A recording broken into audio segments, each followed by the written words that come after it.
I said, I'm gonna be in the front row. Just don't let that guy right there. Oh, yeah. No, I'm just right here. When you get done, don't go back, sit down, walk.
Roll call shows we are all in attendance. Number 2, approval of the agenda. Will entertain a motion? I make a motion to approve the agenda. Support. Motion by Dr. Huff, support by Mary Thompson. Any discussion? All in favor? Aye. Yes. Yes. Yes. Motion passes. Number 3, communications. Not any written correspondence? Okay. Ovid-Elsie personnel. Any public participation? Okay. Number 4, consent agenda. I'll entertain a motion.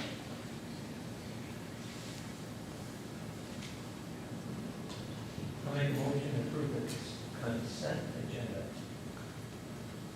Support. Motion by Dr. Huff, support by Becky Williams. Any discussion? Okay, roll call. Yes. Yes. Yes. Yes. Yes. Yes. Motion passes. Number 5, Board of Education reports. A is middle school updates and highlights.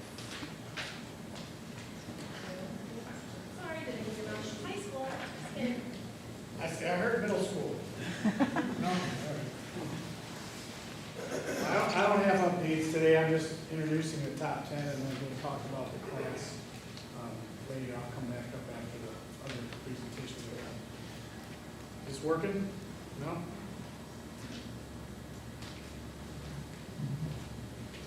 Hey, look at that. So, for those of you that don't know, I'm high school principal Jason Tokar. It gives me great pleasure to honor our top 10 for the class of 2025, even though it looks like only half of them are here because it's springtime and right now there's baseball, softball, soccer's and violin, tennis was here, so luckily one of our tennis players was able to make it, just not her boyfriend.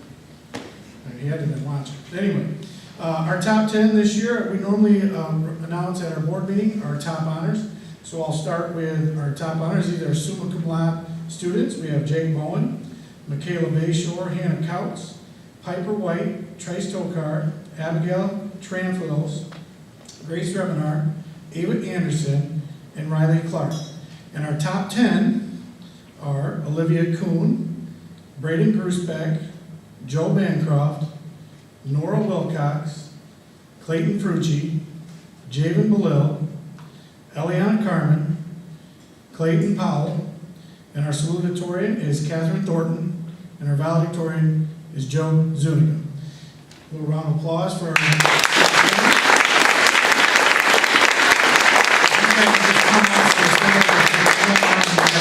picture, so please just kind of stand up here so they can all at least get a quick photo. All right, I'll step in. I want your face like angle. There it is. There it is.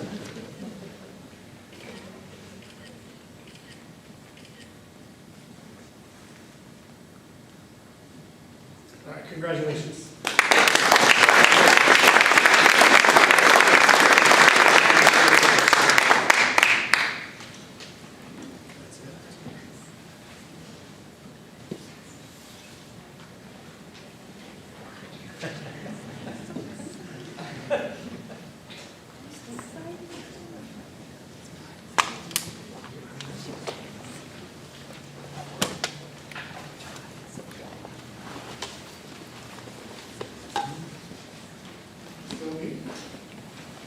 Okay.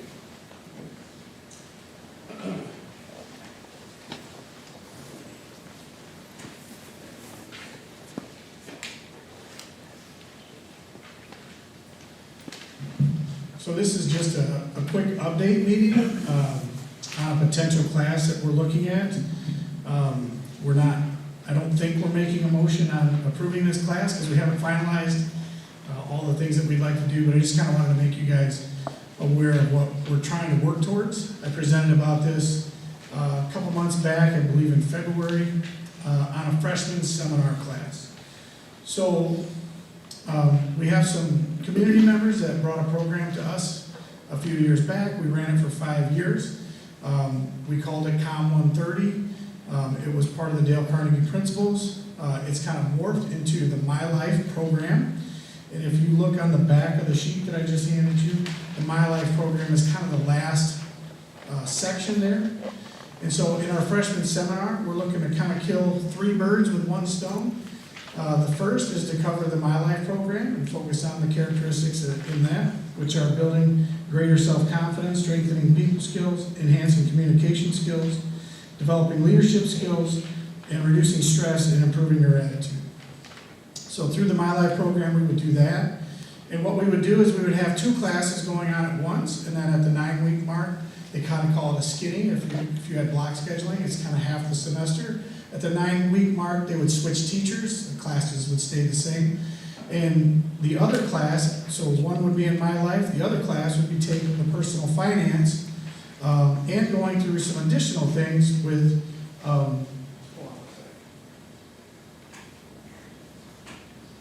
they'd be doing some additional things through the MCAN network, that's the Michigan Career Action Network. So the students would be getting the personal finance credit, and then they would also be going through Michigan Career Action Network units. We're not going to go through all of these units in the freshman seminar. We think we can get through 2 to 3 of them, and then we'll save the booklets for their junior year and start doing the resume building, career searches, and things like that. But in the freshman seminar, we would focus on the personal finance course. We would focus on student skills, test taking, study skills, and then we would also focus on the My Life program. So those would be the 3 birds we're kind of going to get to.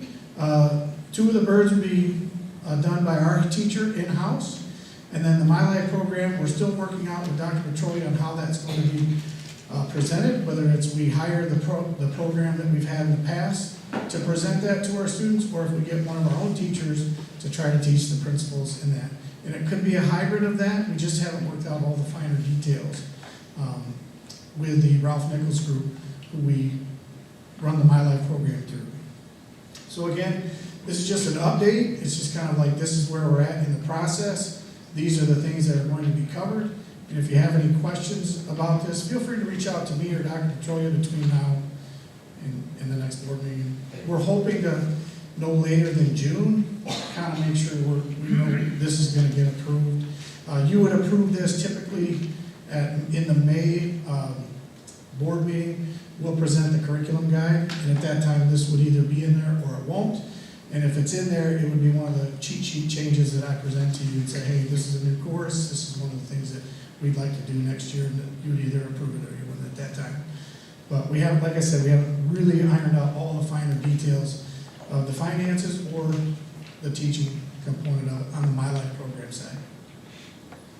Any questions, Ray? Ms. Kuhn? Charlie asked me to speak on Carnegie tonight, Okay. so I did think of a few things to say about it.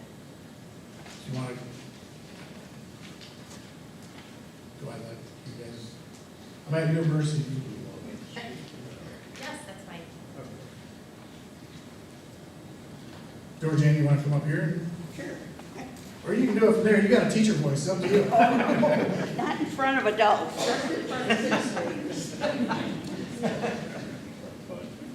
Well, Charlie Green actually probably would have been the speaker tonight, but he's away. And so he called and asked me if I could say a few words. And this will be short, but I hope it'll give you a little information about the program and the effect it has on our students. Years ago, when I was teaching sixth grade, I had the opportunity to take the Carnegie course. So I first learned about it then. And 2 years ago, Charlie called and asked me if I would be a graduate assistant. So I came and I did that for one session. And in winter, my daughter-in-law and I were watching the basketball game, the boys' basketball game. And out of the blue, she turned to me and she said, I'm really glad that Olivia had the Carnegie course. And I thought, it's kind of a strange time to bring that up, but it must have been on her mind. And I said, well, can you tell me why? And she said, well, yes. And I know some of it was because my husband passed away this last year. And also just the normal ups and downs that teenagers have. And the course gives them skills and principles for how to deal with relationships. I think that the most important skill it teaches them is to have self-confidence. When I was the graduate assistant, I remember them coming into the classroom and they had no self-confidence, most of them. And the first assignment was to have them get up and talk about themselves. And even though they were the expert on themselves, it was very hard for them to do. And they were very nervous. And by the end of the course, they were just feeling so much better about themselves. I think they trusted in themselves and had self-confidence. Let's see, there was something else I was going to say. Well, I can think of one girl stands out in my mind, but there were really many girls and boys that I saw this with. And like I say, in the beginning, she was so nervous, and she really had to be coaxed up to speak. And by the end, and when I see her today in the halls of the high school, this girl is amazing. She's accomplished a lot, and she has self-confidence. And I can think back to when I saw her when she didn't have that. And what a joy it is to see how she's grown through that course. And I think I'll end with some actual words that I've been told by some of these students. I'm in the high school from time to time, and I'll see them in the hall. Then they'll track me down and speak to me. And some of them say, this is the best course I have ever had. And I think that every student should have this experience in high school. So, thank you.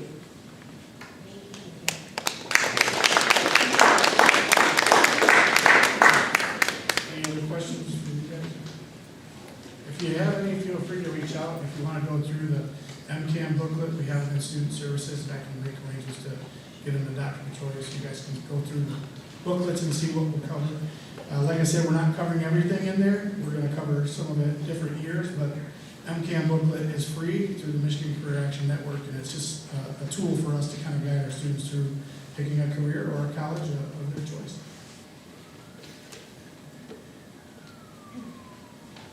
All right, middle school updates and highlights.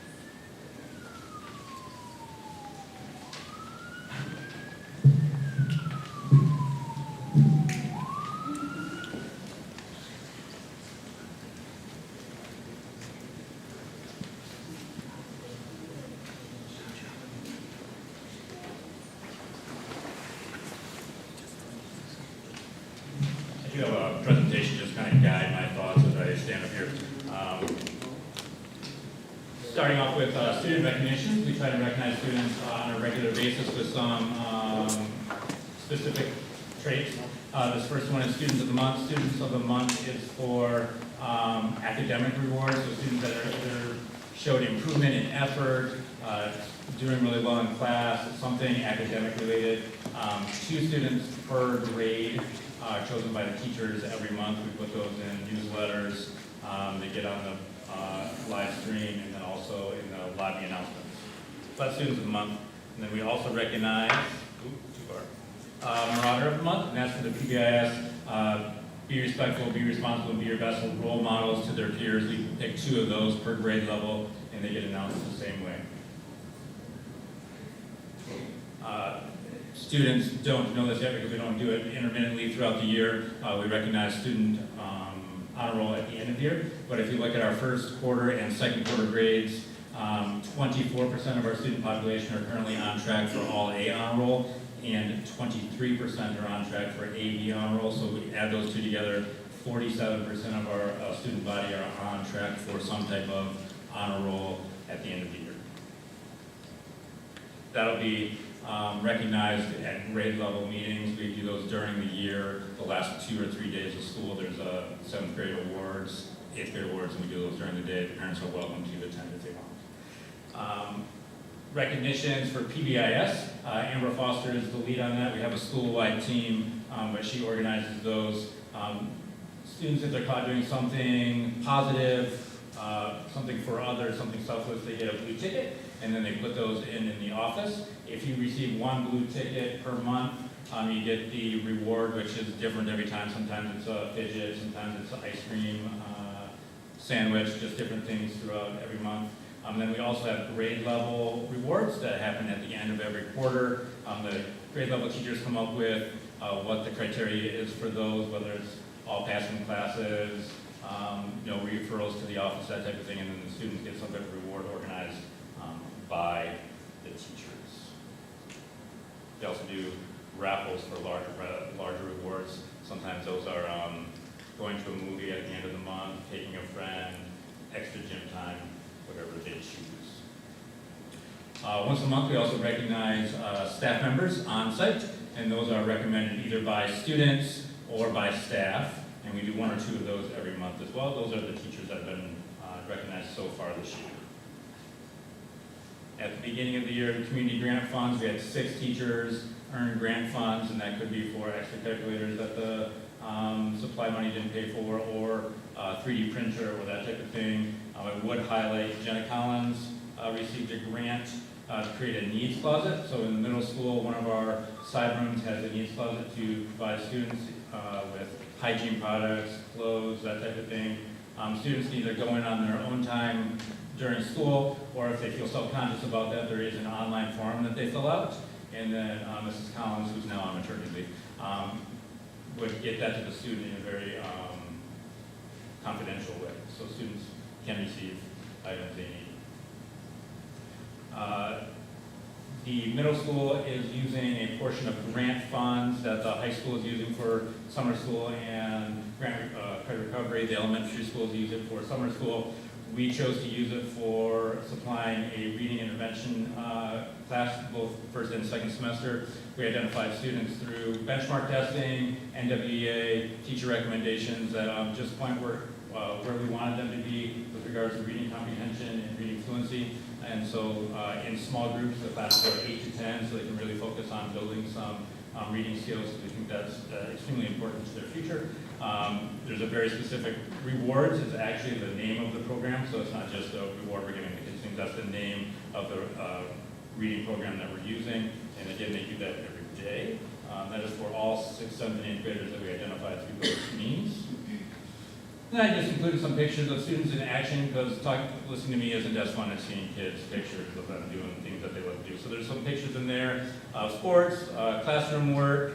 You can see the 7th grade went on a field trip. They did a career expo at an energy plant, and then they also did the state capitol. You can see a couple pictures in there of that. Another student work. And 8th grade every year does with the county a career expo. They do a wide different range of career exploration. You see a couple kids pretending like they're meteorologists there giving us the news and the weather. Performing arts, 7th and 8th grade during the day has a performing arts class that's both drama and singing. They put on 2 productions a year. The first one was in the fall. That was the worst day of my life. Not really, but that's the title of the thing. And then the second one is Peter Pan Jr., which is coming up in May. We encourage you to go see that on May 16th and 17th if you are available. Our 8th grade participates with the high school band, so they did all the marching, festival, all that type of thing. And then our 7th and 8th grade also have the ability to do something called solo ensemble. And you think getting up in front of a group of people and talking is a nervous thing to do. These young students got up and played their instrument, which they've only been doing for a year or 2, and either did it by themselves as a solo or with 2 or 3 of their friends as a small ensemble. So that's a very bold, brave thing to do. So all those students you see, first division rating, second division rating, we had a large amount of students participate in that, and that's really a testament to their love of music. And we also have some student council members here, Brady, Brooklyn, and Haley, to talk us through student council.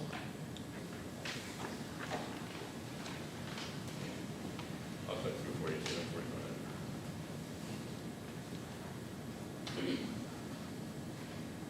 Hello, I'm Brooklyn Help. This is Brady Lax and Haley Stewart, and we're part of the Ovid-Elsie Middle School Student Council. Today I'll be presenting our activities and achievements. One of our first fall activities was our Halloween dance. This was where students got to dress up in their costumes, dance, and enjoy apple cider after school. Our second fall activity was our pumpkin carving. This is where we gave students a deadline to create pumpkins, and they could create them however they want. And then the winners of the pumpkin carving got candy. Our last fall event was our food drive, which we encouraged all of our students to bring in canned or boxed food to their first hours. And the winning first hour class got a hot cocoa party. We in total raised 877 items that were donated to Elsie Food Bank. We had many events over our winter, including our biggest event of the year, our Polar Plunge fundraiser. The purpose of this fundraiser was to raise money for our mule project, and students who raised enough money got to take the plunge in icy waters. This fundraiser was a huge success. We raised $5,000 to paint murals around our school. Another event was our Polar Express Day, on which 6th-hour classes had their door decorating contests while watching the Polar Express and enjoying hot chocolate. In February, we had our Valentine's Day dance, which was a great way to bring our school spirit up. Our dances are usually a big hit. All over the winter, we had student leadership conferences where we sent our members all over the state to learn and collaborate with other schools to grow our ideas for student council. Throughout the year, we've done popcorn pickle days. Popcorn pickle days are something we do for the students where they can buy a popcorn pickle during their lunch period for $1. Usually we have them every other Wednesday, which results in having 2 days a month where we sell the dedicated item, either a bag of popcorn or pickle. We have parent volunteers help with our popcorn and pickle days along with student council members, usually 3 members per month. The funds we earn go towards activities we do during the year, things like school dances, teacher appreciation week, ice cream days, and buying popcorn and pickles. Spirit days have been a huge hit for the students. Students really enjoy Spirit days and they seem to really get engaged with the disciplines that we put on. Mural project. The funds we made from the Polar Plunge, we had the local artist, Tracy Davies, come in and help students with a small portion of the painting that we had assigned. Over spring break, she came and finished the murals, and they turned out amazing.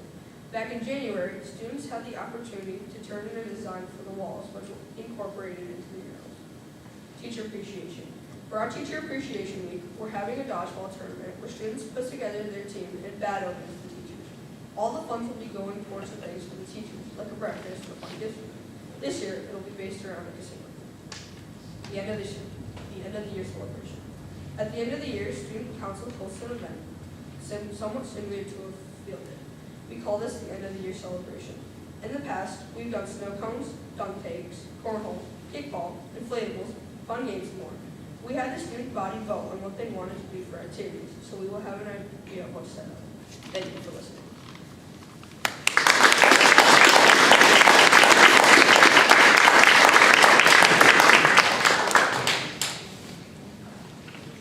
So to plug student council a little bit, along with, we have two advisors, Julian Bouchard, who works here in the IC, and then Trina Pontek, who works in our front office at the middle school. Obviously, the things that the students do every day in the classroom is super important to their building knowledge in math and social studies and understanding how those things relate to hopefully a future career. But what the students really remember is those special events, those celebrations, and so the work that the student council puts together to make those events memorable is greatly appreciated. Moving on, school improvement. We have monthly meetings, obviously, but then the middle school participates in 3 data review days held at CC RISA, along with Gerald Latz, who there facilitates them. We look at data, both attendance, behavior, academic, to figure out what our initiatives are moving forward and what we need to do to better facilitate learning for our students. The ideas that we have right now, what we've been working on so far, central idea, taking text or taking a video and being able to understand what the most important part of that is, and not being distracted by less important material, and how we can support that idea of why we think that is the most important idea when students are doing reading. And then curriculum writing and review, creating a cohesive 6-8 curriculum and making sure there's no gaps there in any instruction. And then we are adding disciplinary literacy. That's a state initiative.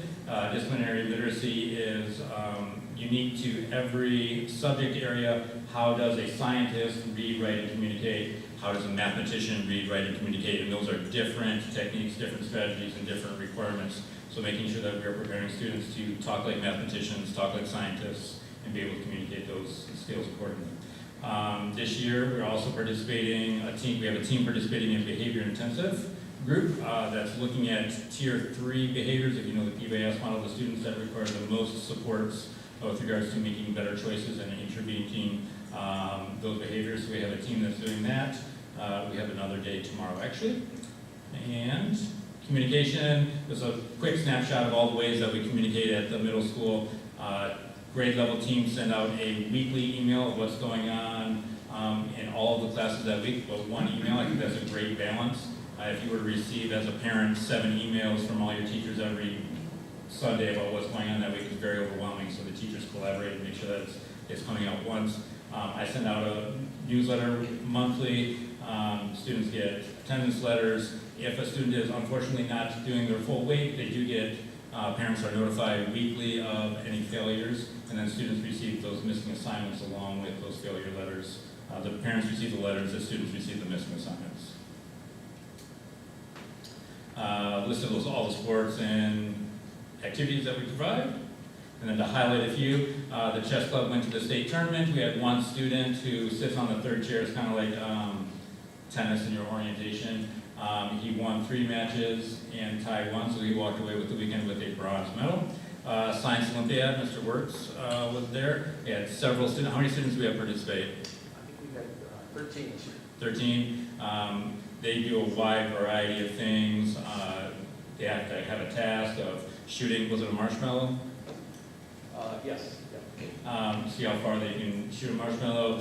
One of the topics is they walk in, they have to describe something, write down how to build it, and then their partner comes in and has to read it and then build it, and how successful are they with that. And then we also had FFA compete at the state meet. One student walked away with a speech of a silver medal, and then we had 2 state medals, state title medals. Other electives that we offer at the middle school. Any questions? I want to say, as a parent, I love getting just one email from all of the teachers, because of course I'm new to middle school, but I really like shout outs for different kids. So not just the runner of the month, not just the student of the month, but they get like weekly different things that they shout out for, not always the same thing. So it's fun to read that, but.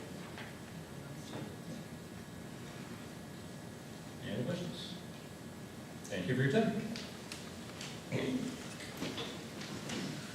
All right, letter C, alternative education update and highlight. Okay, unfortunately, Mary could not be here this evening. She let us know this morning that she had a conflict, so she'll be at the May meeting.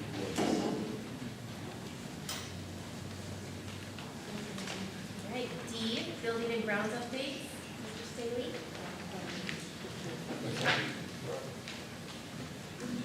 Can I interrupt for 1 second? We do have 5 of our students that came to see how a school board is run and stuff. It's part of their curriculum. So I know Mary was going to go into big detail about it, but I wanted to recognize them. Go up there, Connie, Am I not loud enough? I don't want to go upstairs, thanks, man. You do a good I do. job. She needs to do a better Someone job. just volunteered you a microphone. It was supposed to be right there, anyway. I just wanted to recognize the 5 alternative ed school students that came to learn how the school board's run. As part of the curriculum they have to do is come to either a school board or a township board or something that they can just recognize it. And I just wanted them to be recognized is why. And I know Mary would have wanted them to be recognized. So thank you. Thank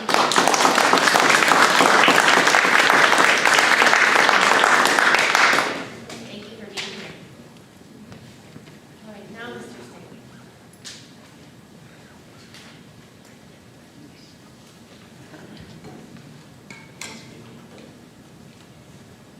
Good evening. I got a pretty short list because I do not like to stand in front of you guys talking about part of the job weight says, so hopefully my face isn't as red as what it feels right now. So it's updates and highlights. I have 3 updates for you. The last time I was up in front of you guys, we went for our middle school fire alarm system upgrade.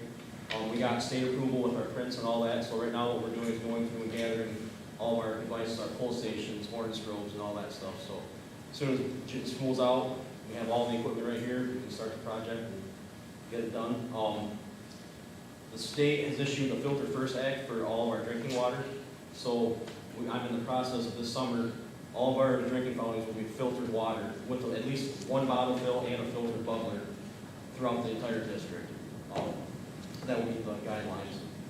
Then we're going through my budget, trying to finalize it for this coming fiscal year. As of right now, we are looking at the possibility of doing a full roof at Eaton Knight Elementary and half of a roof at Leonard. Once we kind of go through the budget further and we get the okay, or we think we can make that work, we'll go out for bids, and then we'll come back in front of you guys in the May board meeting with our recommendations. And then the only highlight I have, which I hope people will be happy to hear, we are remodeling a high school bathroom set this June, so that will start as soon as kids are out and end before July 1 for this fiscal year. That's unfortunately all I have for you, but any questions, I'll take them. Which bathroom? The gang bathroom's on the north side of the cafeteria by food service. Are you looking for summer of 25 or summer of 26 with roof preference? It'd be summer of 25. Anything else? Anything else major coming up in the future? Not that we can see. The roofing's our big summer capital outlay project that we want to achieve. Yeah. All right, perfect. Thank you, guys. Thank you.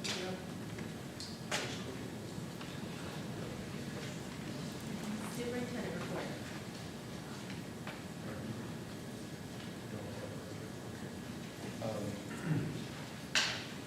We'll give this to the board, but Crystal said she doesn't. Yeah, it's up in my binder, but we don't have it on the screen. Just some early projections for next school year, 25-26. I don't know if you printed it off from your live binder or not. So if you're looking at, as of April 21, 2025, the sheet there projecting 100 kindergartners, and then the rest of them are just moved along, okay? So So we're projecting for next school year to be about 1,246 students. And if you compare that with last fall,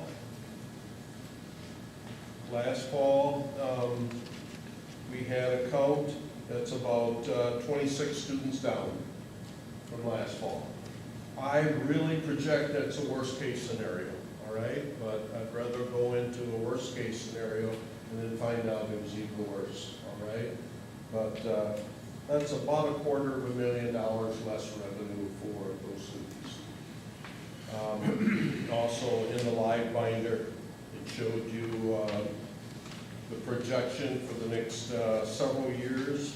And they, every year you update those, but you're looking at 29-30 being about 1,175 students that are out around the place. So that's the student projections, and that is not just unique to Ovid-Elsie. Overall, student projections are down in school districts. Any questions on that? Wayne, do we have any idea where they go? Are they No, it's not. choosing homeschool or online No, or? it's not that they're going anywhere, we just have less students.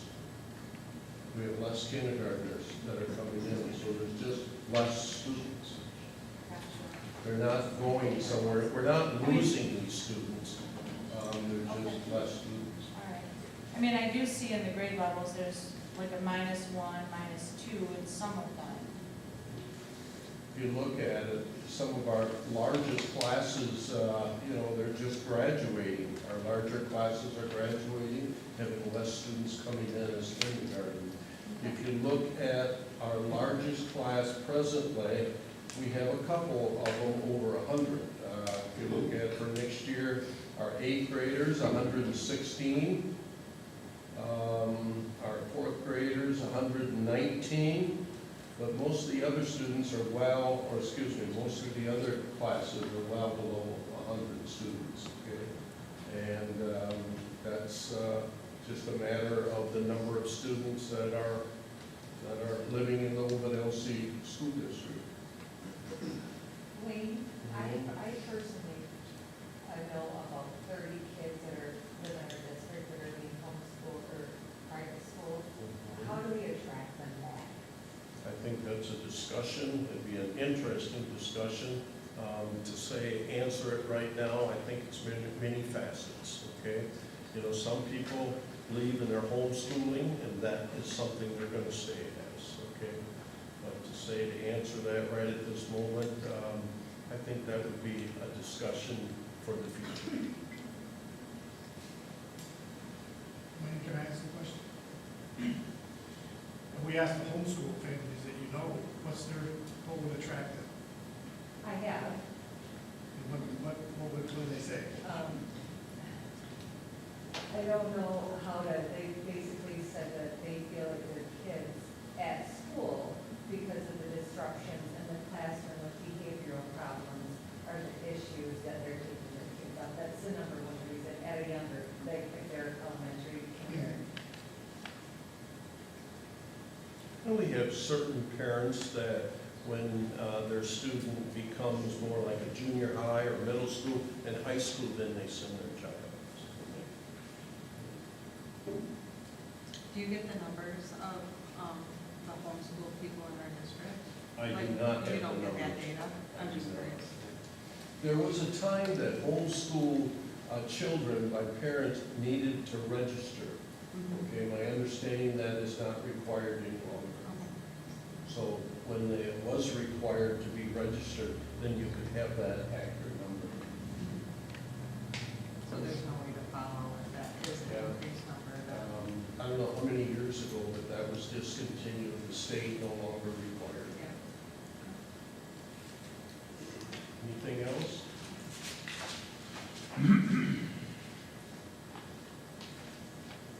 Okay, the next item, I thought I would include a couple of handouts for you, just for your information. They're also a live binder, but I believe they're in front of you also, aren't they? The first one is PBIS, bus driver, okay? It's under your yellow tablet, I think, Mary, there. Okay, thought I would just hand that document out. At CC RISA on February 25, I'm just trying to see if we have any bus drivers here at this time. I do not see. So anyway, the bus drivers came to CC RISA to receive PBIS bus training. And we had a number of Ovid-Elsie bus drivers that attended. PBIS, we have our own coordinator, and we received that is Amber Foster. And Amber is going to present to the Board of Education in May. But it's a very valuable for training for our bus drivers as well as many others. So therefore, CC RISA put that on. And they came there on February 25. That's one handout I want you to take a look at. The other one was also a training at CC RISA, and that was for educators in Clinton County. There was 116, so that's the next page there. There was 116 Clinton County educators that attended on March 10 and March 18. And very pleased that in Ovid-Elsie we had approximately 30 of those out of the 116. That was a little over, that was almost, between 25 and 26%. And way at the bottom there, and we talked about this at shared leadership, and what was very, very important to them. And the one comment at the bottom there was, I felt like the team really cared about all of us. And I think that is true about any group. Teachers, paraprofessionals, custodial, doesn't matter what group you are in. If you really feel that you're cared about and you value the input, that's so important. So I thought that was just an important item there that they listed there. The other handouts are handouts that were shared, I think, at the previous shared leadership meeting, and they talked about employee retention, because we've talked about that either at the board meeting or shared leadership. What are items that employees really want to stay at the organization, in this case certainly it would be Ovid-Elsie area school. So I included those documents there for you, and we went over those at shared leadership, I think it was last month. So those are the documents I thought would be valuable for the Board of Education to take a look at. Any questions on that?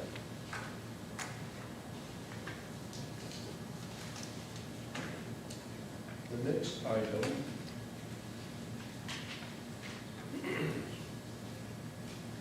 next item is that Rochelle is going to have an incoming kindergarten visitation on May 9. And on May 9, what we do is we have the child and the parent or parents come into that, and they spend the day, and as a result, in the past we got substitute teachers in, okay, to take care of those classes. Is that right, Rochelle? Okay.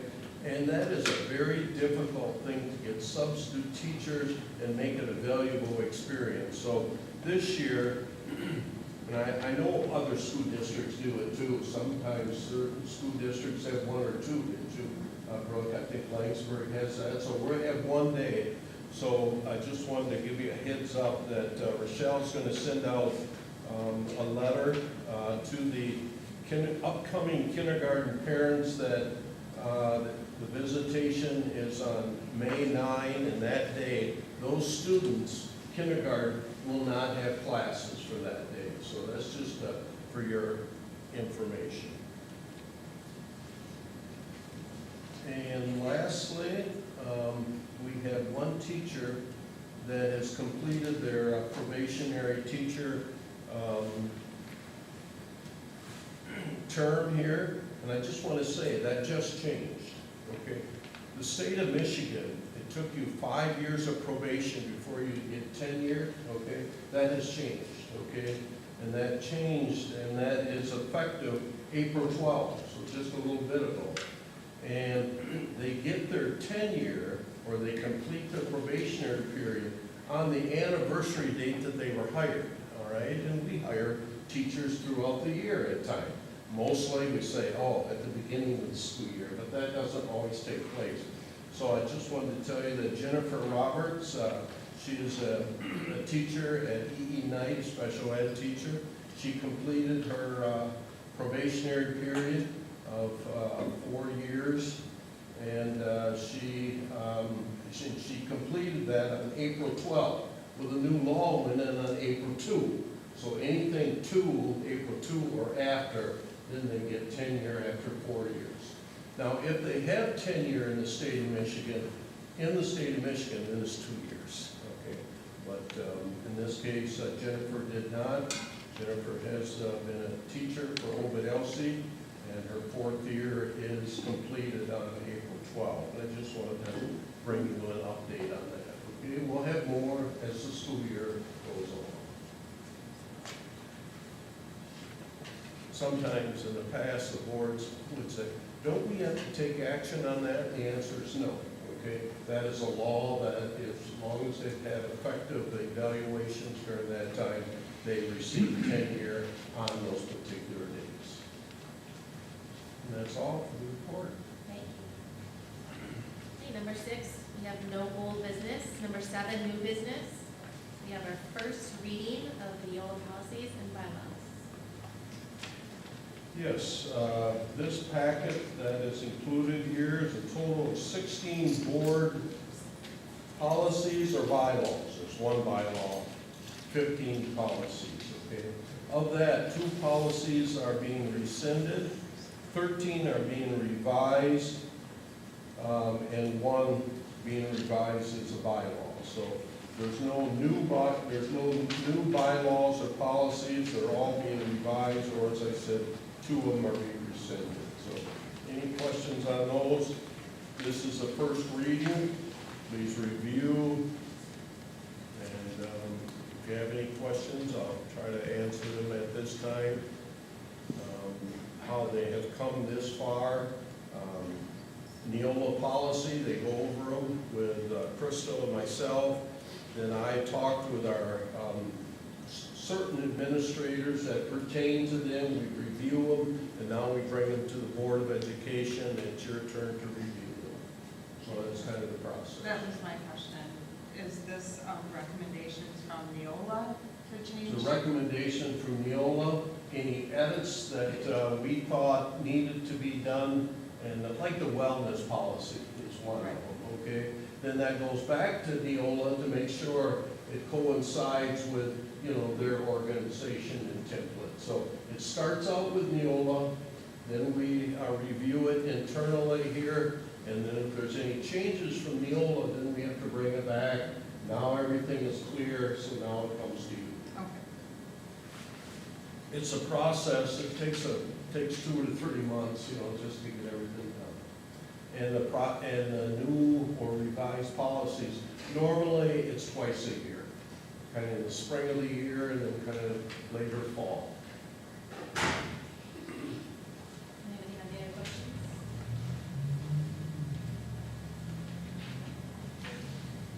Moving on. Letter B, personnel contracts. Yes, we have the contract for Connie Kioski.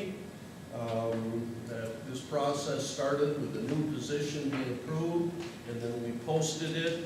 Connie applied, and now we're recommended that Connie would fill that position. What is your motion?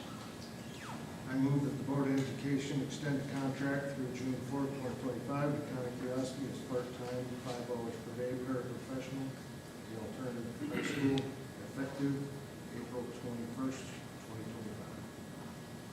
Support. Right, so you have a motion by Kevin Nash, support by Sue Cadlett, to extend the contract for June 4th, 2025 to Connie Kioski as a part-time, 5 hours per day paraprofessional at the Alt-Ed High School, effective April 21st, 2025. Any discussion? Okay, Okay, roll call. Yes. Yes. Yes. Yes. Yes. Yes. Yes, motion passes. Welcome back, Connie. Thank you. Letter C, Ovid-Elsie FFA van purchase.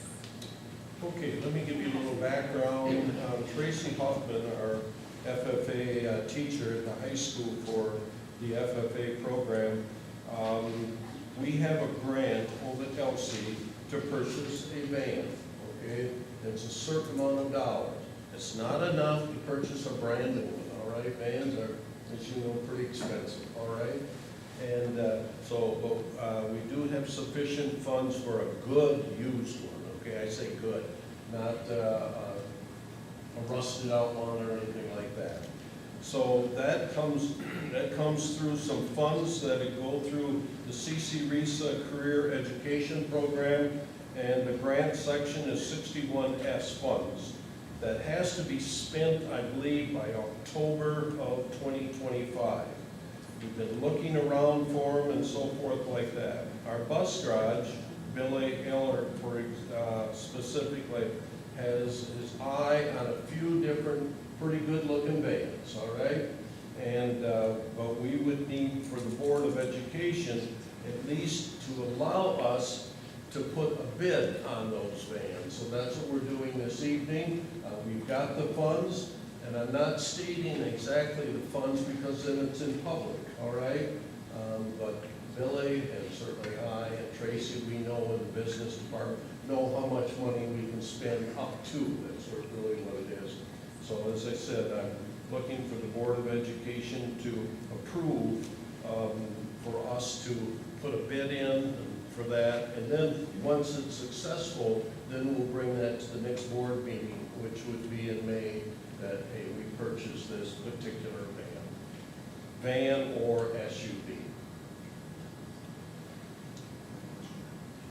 Is this van being used strictly for FFA purposes only, or is it shared with other? 90% FFA purposes, right? Possibility. You know, yeah, could there ever be that we, if the FFA wasn't using it, could we use it for another thing? The answer is yes, but it's going to be 90, maybe even 95% of the time it's going to be FFA. They certainly get first dibs on it, and then some. Thank you. I move the Board of Education approve the request to purchase a van or SUV for the Ovid-Elsie FFA program. Support. Okay, motion by Josh Miller, support by Kevin Nash, to approve the request to purchase a van or SUV for the Ovid-Elsie FFA program through the Section 61S grants. Any other discussion? Roll call? Yes. Yes. Yes. Yes. Yes. Yes. Yes, motion passes. Letter D, Young Fives program. Okay, the Young Fives program, Rochelle Parson has talked to me on it. We reported it to the board just as a report last time, okay? There's been some questions on it, and we did not update the report, but this evening, Rochelle is here to answer any questions in regards to the Young Fives program, and it does not increase staff numbers. So Rochelle, if you want to kind of come up a little bit closer, do you feel more comfortable in the back of the room? I got a whole crew with me, so.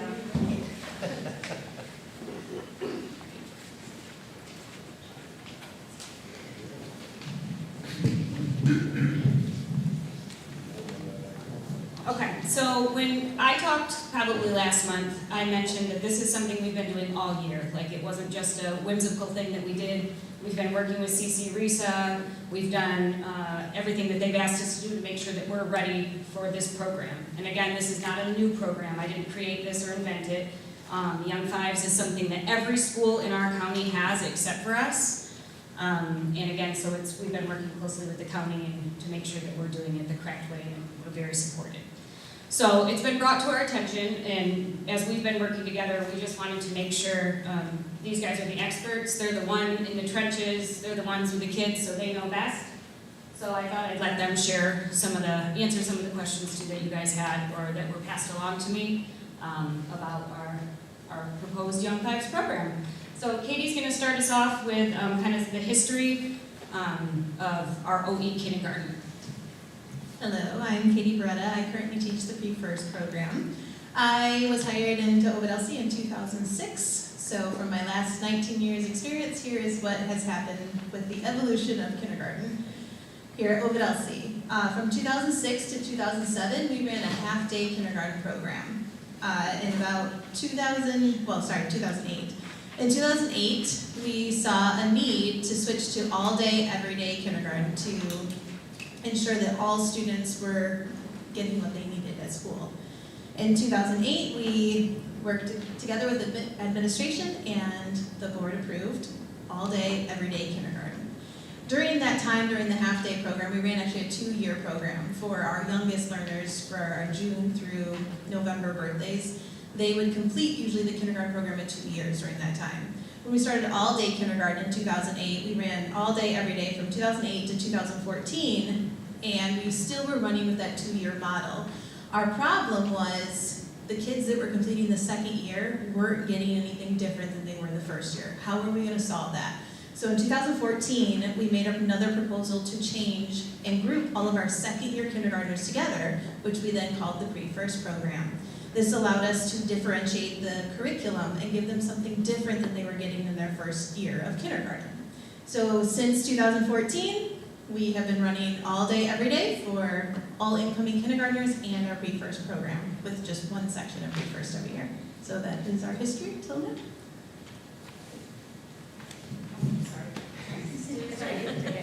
Another question that you guys had was how we were going to educate parents on the Young Fives program. As Wayne stated, we have our kindergarten visitation coming up May 9th. So we plan on putting together a presentation that's going to go over the criteria for the kids that will be going into Young Fives and what the program is about. We will also be doing like a brochure as well as handouts. And we're hoping to also get that put on our school website as a tab for parents to be able to go and look at. We also visited Bath and DeWitt, and we got some really good handouts from them, which I'll pass around to all you guys, for you guys to also look at that. We also just have been researching other schools. I talked to Brooke about the program in Langsburg, and the stuff that she's going to pass around is how Lansing school districts, how they promote it, how they advertise it to parents. And I know part of the question was like what is our research? But it's looking at all these schools, going to all these schools, talking to educators, and trusting that CC Risa is advising us and pointing us in the right direction. And you know, we talked about making our own flyers to bring to you guys to present, but we figured you guys can just look at like what DeWitt has and Lansing has, and because we haven't had our program approved, we would wait until that happened to make our own. But like Mrs. Jones said, we would like to have, most schools have a website. On their website, they have a specific tab for Young Fives. So if the schools are running them, there's usually a ton of information right on there. And that's part of the stuff that she's passing along. And then part of the purpose, just to remind everybody that the reason we looked into doing this is because we know that all kids develop differently. Some kids aren't going to need this program. We are well aware of that. But that doesn't mean that there aren't kids that might need it. We've had a couple parent requests and reach out, and they're like, listen, my kid can't go to preschool. They missed the cutoff date, but I'm not ready to say that they're going to do okay in kindergarten. And so once they heard, you know, that we were talking about this Young Fives program, they got a hold of me and asked more about it. And so I do feel like there is a need. We have some kiddos that need it, and we realize it's not for everyone. One of our questions was for the next school year, for the 2025-2026 with the Pre-First program that we currently have and the possible Young Fives program. Right now, we have about 19 kindergartners that we are projecting to go into Pre-First. We will need a transition year. So next school year, we would still have that Pre-First program for those kids that need to have that transition and to grow more socially mature and have that Young Fives program. So we have, this will allow us to give the time to those kids that need to grow socially and still be able to challenge academically through their curriculum. I'm Mrs. Murray. I also teach kindergarten at Leonard. In regards to the data, we've worked closely with Brooke as far as looking at her data from Langsburg. We've also worked with CC RISA, and realizing that there's a need for it in our schools. Other districts, or other schools in our district are offering the Young Five, all which are supported by the county. And then we use that information to plan our visits and observing the other districts. In regards to the criteria for offering Young Fives, we're hoping to meet the needs for the children that birthday falls between September 1st and December 1st. We feel that parents, guardians, caregivers would benefit, or come to us and say that their child would benefit from an additional year of kindergarten. We also have been working closely with the new preschoolers that are coming in, those teachers, and making note of those kids that would thrive in a slower paced, play-based learning environment. So essentially the gift of time. I have some numbers. So we had a question about how many seats will Young Five have? We are estimating between 15 to 18 seats for Young Fives. In our current year right now, we have 4 sections of kindergarten with 20 to 23 students, 1 section of pre-first with 22 students. So currently our kindergarten pre-first enrollment is 107 students. Next year for 2025 to 2026, we are projecting having 1 section of Young Fives, 3 sections of kindergarten, and 1 section of pre-first, with an estimated of 110 total students between those 5 sections. Another question was curriculum, that we didn't produce any curriculum for it. However, when in all of our visits to the different schools and in talking with the county, we would use our same curriculum. It would just not be a mastered. In kindergarten, we have standards that they have to master. If we were able to run at Young Fives, it would be all introductory. So they'd be introduced to it. We talked about getting different stories so they're not repeating the same story, because that is part of the problem with doing repeating or being held back in kindergarten. They aren't learning anything new. They're learning the same thing. So this would be introduction to the standards that they learn in kindergarten readiness skills, some of the things they may be missing, like turn taking and standing in line, sitting on the carpet, things like that, playing with friends. All of those things would be incorporated into the curriculum as well. And then Katie's been running a different curriculum for years that we've done the pre-first. It is the same curriculum. We're using bookworms, she's using bookworms, but we're differentiating it so that they're not getting the same exact thing that they're getting in the kindergarten program.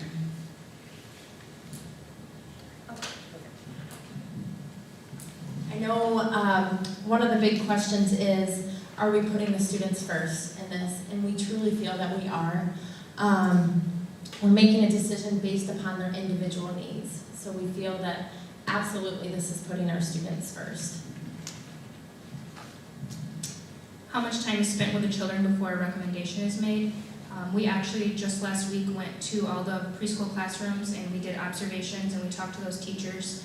And they were really helpful in just giving us information about each kiddo. We will also be doing parent input as well as at kindergarten visitation, we do like small assessments. So we'll be doing uppercase and lowercase recognition, number recognition, letter sounds, handwriting, how they are with their social skills, and just seeing that and making notes on that to see where they would fit best.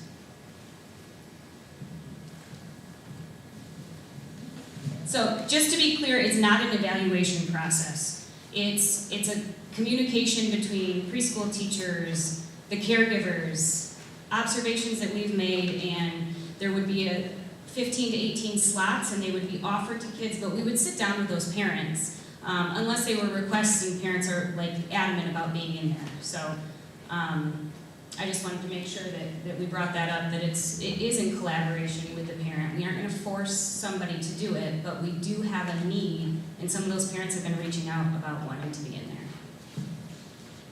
I think that's all we had. Is there something that we missed or any other questions that you guys have? I have a question. 2 of my 3 children did 2 years of kindergarten. And if I was a parent on the fence, of not knowing what to do, because we got to collaborate with our parents. Is there a kindergartner readiness screener for, that you guys perform to help the parents make a decision? Well, one of the forms that is in there is the kindergarten readiness skills that DeWitt uses, and that's to help inform parents, like, can my kids do these things at home?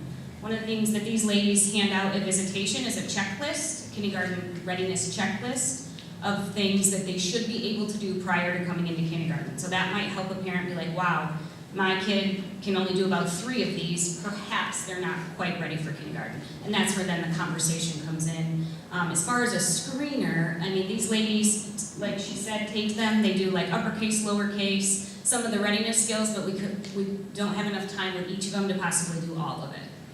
So at a parent's request, you're not opposed to doing that to help them make that educated decision? Oh, absolutely not. We do that all the time. We have move-ins, and this isn't even Young 5 specific. Sometimes we have kiddos that come from homeschool, or they move in and it's a different state and they aren't sure about curriculum. We do our like Acadians assessment or an NWEA, and we help that parent decide what would be best as far as what grade placement. I think that's happened twice this year already, so.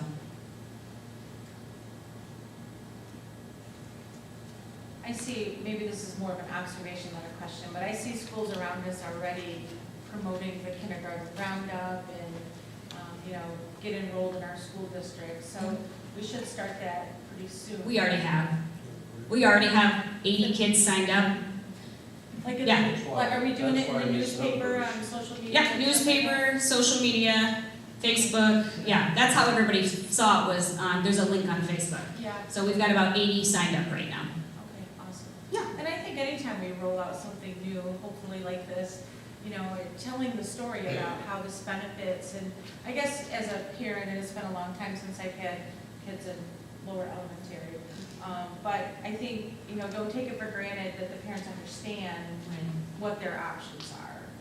So that would be my recommendation, is that, we explain it, promote it, tell the story well, so that, I guess maybe they don't have any, they have clarity when their kid goes into it. Thank you. I have a question. So is the same amount of kids in the pre-first grade, the 15 to 18, is that how you typically run that grade? Katie's got 22 this year. And then I'm worried that you're going to run into, so the kids with a need, that seems like, and then you have requests. Do you ever have an overabundance of people that have a need plus too many people requesting, and then how do you? So we haven't ran it, so we haven't, but we asked that question when we were in DeWitt. And again, DeWitt's a bigger district and they have a little bit more staffing to do this, but they have had years where they had to run 2 Young Fives programs. And then they have had a year where they couldn't run a program because they didn't have enough kiddos. Another example they gave us when we went there is they said they've had parents not accept the spot, right? Say that they were offered a spot and didn't accept it. And about 2 weeks into kindergarten, the parent was calling saying, can I change my mind? Like, can I please put my kid back in that Young Fives class? So, yeah, I mean, I can't answer how, because we haven't done it, but that's how other districts are doing I it. know people that have requested, and they said, absolutely, your kid doesn't need to go there, and then the opposite also happening. You know what I mean? Yeah. So I'm just wondering how you navigate. And I'm sure we'll have lots of like bumps in the roads. I mean, we probably haven't thought of everything. Right. Well, I'm just worried about a kid that would need it. Yep. And Versus the a kid request. that didn't really need it, taking their seat. Yeah. That's what. Well, and I think that's where let me go back to that criteria that when we were talking to CC Risa, it was the age. So the first criteria would be age. The second criteria would be conversation with the caregiver, family, and then the kindergarten readiness skills and some of those screeners that the ladies run at visitation. Well, I would like to say thank you to all of you for coming and answering these questions for us. As a board, I hope no one takes offense when we ask questions. We're here to learn, and we have to approve something that affects our children and our community. So thank you for stepping up and giving us more information. Thank you. Any other questions? Thanks, ladies.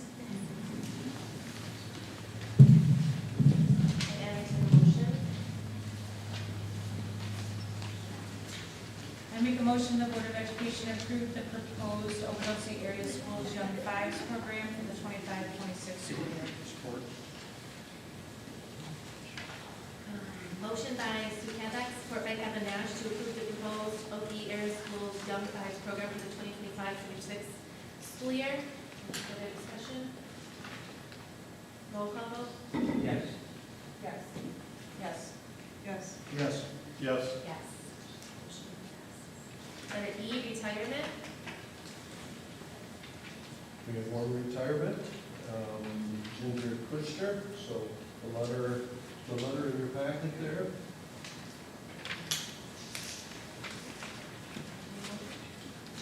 She's from the food service program.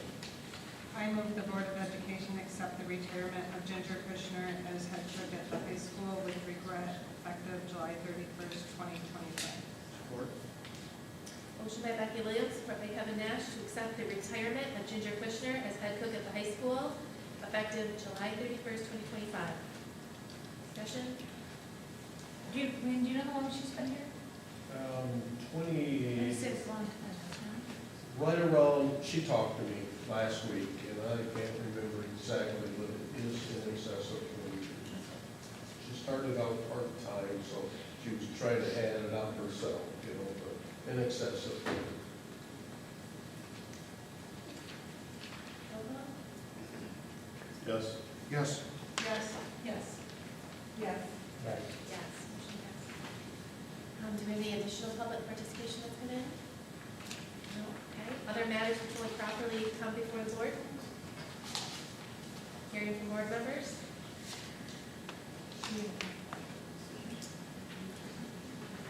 Sure.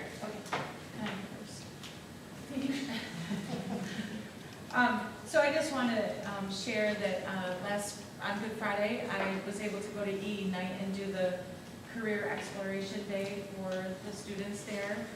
It was very well organized by Morgan Alexander, and all the kids came dressed as the profession or the career that they wanted to be.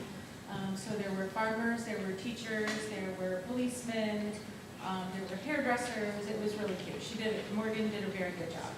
So kudos to the EE night staff. And it did that. Yes, they did. Right. I got assigned EE night. I think she did it for both. Yeah, Morgan organized it for both schools. She did amazing. It was good. Okay, and a reminder for anyone else who would like to join us for the next 2 evenings. We're doing superintendent interviews here, starting at 6 o'clock, 7 o'clock, and 8 o'clock tomorrow. Public participation is welcome. You get to share your feedback at the end. And then on Wednesday, we're here at 6 o'clock and 7 o'clock, and then we will talk about it and try to narrow down to 2 candidates to move forward to the following week. So people are invited to join us. Anybody else? Make a motion. All in favor? Aye. Any opposed?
Yeah.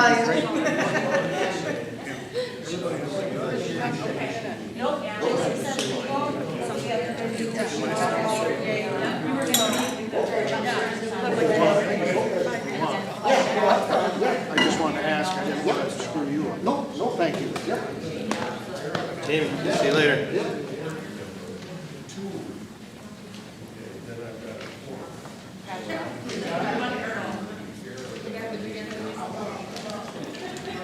Good job, ladies.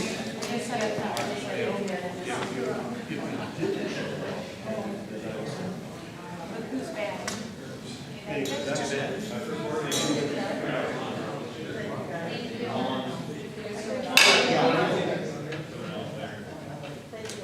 Thanks for the explanation.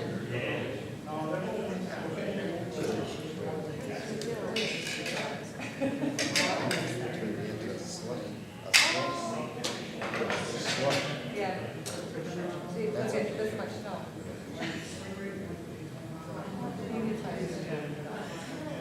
I don't either. Whatever, I have a lot of them. Right. I don't want. We're done. I've been giving them up, I'm down to about. Yeah. I really don't want to go. Just not.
So that's why we.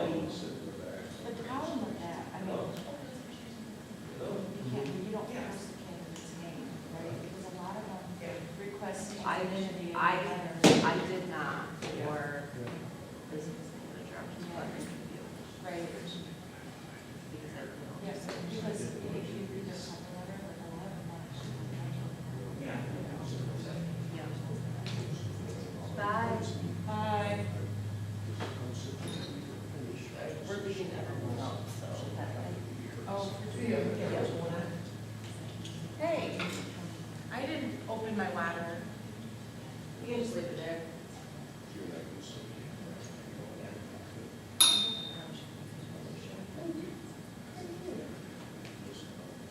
I'm.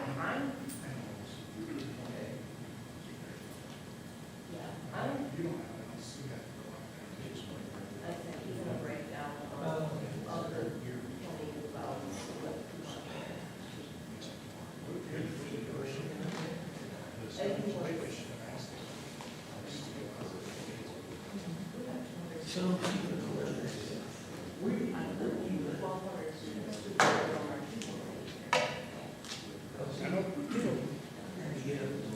They live in the same house.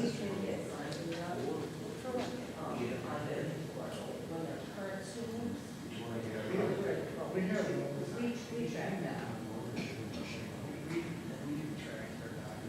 Oh, We have to send it right out. We have to send it out. And you can run, you know.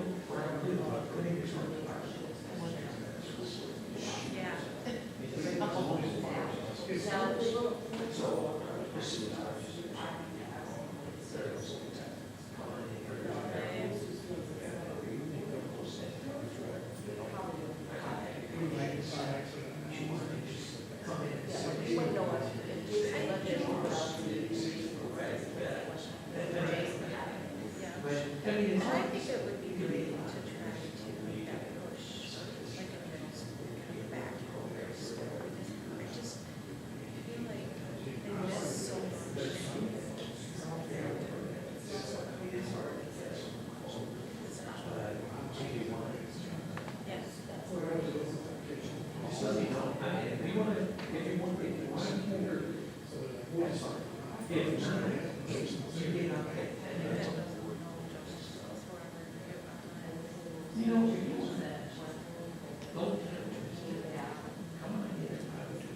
I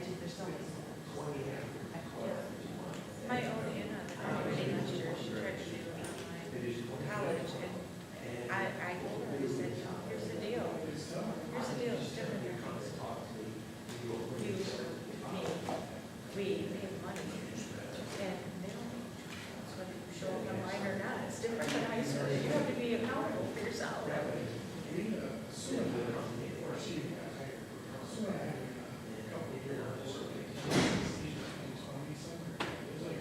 I ran a report 3 years ago, several years ago, where it was 3 years.